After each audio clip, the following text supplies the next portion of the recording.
I'm a China strategist. First of all, thank you for sharing your wisdom and insight with us.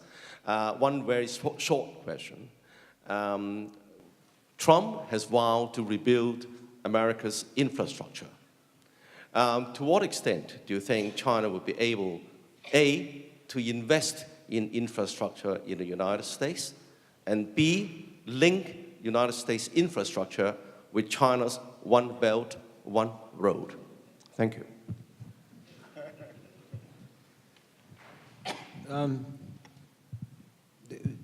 If China manages to sort of maintain some degree of arm's length relationship between government on the one hand and government priorities and the private sector, the business sector, then I think it's reasonable to guess that Chinese participation in the investment and so on in the private sector in America will be okay. It'll be reviewed because everybody reviews foreign investments, but I think it'll be okay.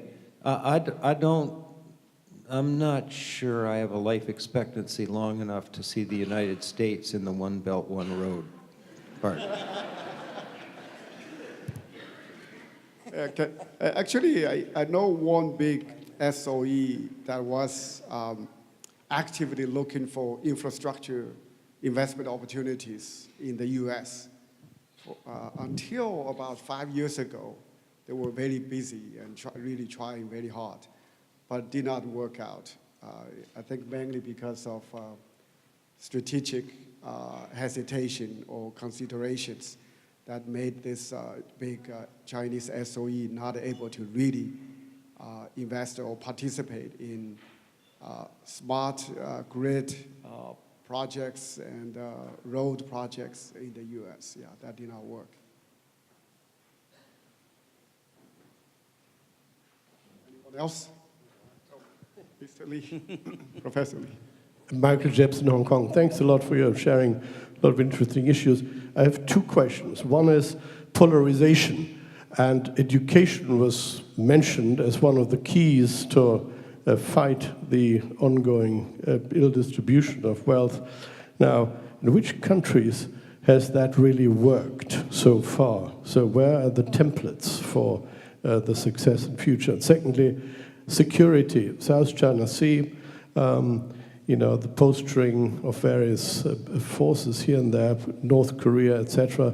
These are issues that have been very much left out in a sense, but is the Trump effect going to change any of the US policies in that regard? Thanks.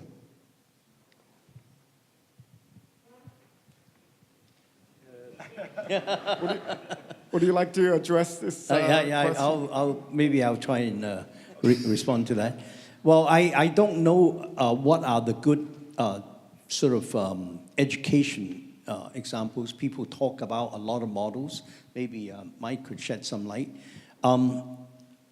I think fundamentally you have to separate the South China Sea issue from the North Korean issue. In my view, I'm not a sort of political scientist or anything like that. I think the South China Sea issue is on its way to a fairly practical resolution, and the temperature in my mind is actually de-escalating, and I think Trump will actually take a very much more pragmatic approach. Frankly, if I have sleepless nights, I think it would be over the North Korean situation. That I think is, I don't quite know how to frame that particular issue. But I think all these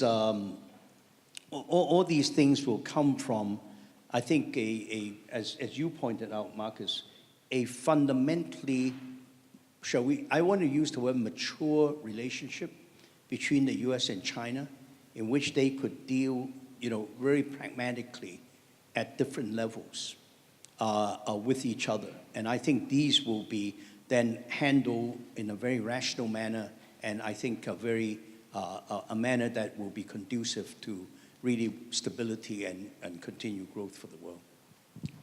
So maybe we have time for one more. Could I do, he asked another question. I just want to say, I think Marcus tried to address this.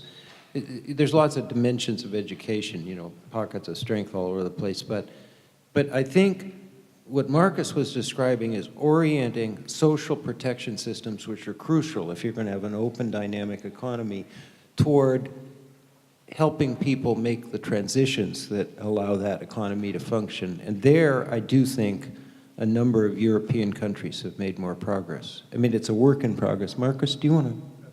Yeah. Okay, one last question.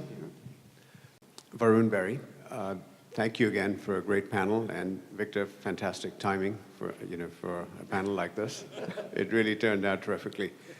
My question has more to do with 8 months rather than 8 years, and it comes down to what the panel feels about how effective Donald Trump will be in Washington.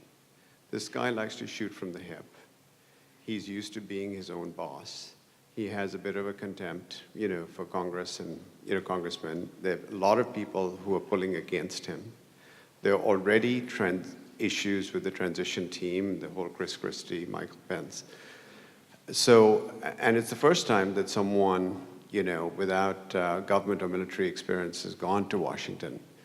So I'd be curious to get people's views on that issue. And maybe, Michael, we could start with you, because Berlusconi in Italy is something that people have talked about, a billionaire businessman. But I think the audience may be a little bit more forgiving in Italy than it is in the US. Yeah, I was going to say, I'm one letter away from being a vice president.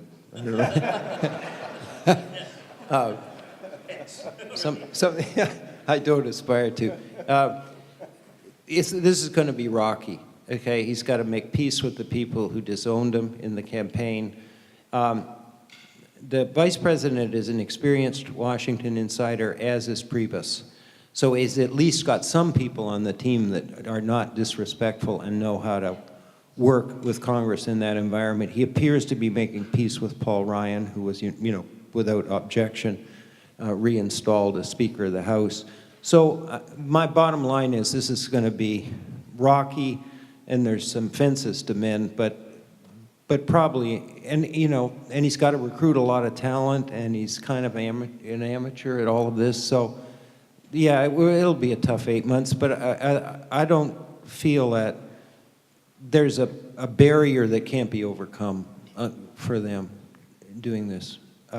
I'm more interested in whether Trump's actual policy positions are sufficiently at variance with where the center of gravity is in a Republican Congress that he can't get anything done. I mean, because then we'll have what we've had for 8 years.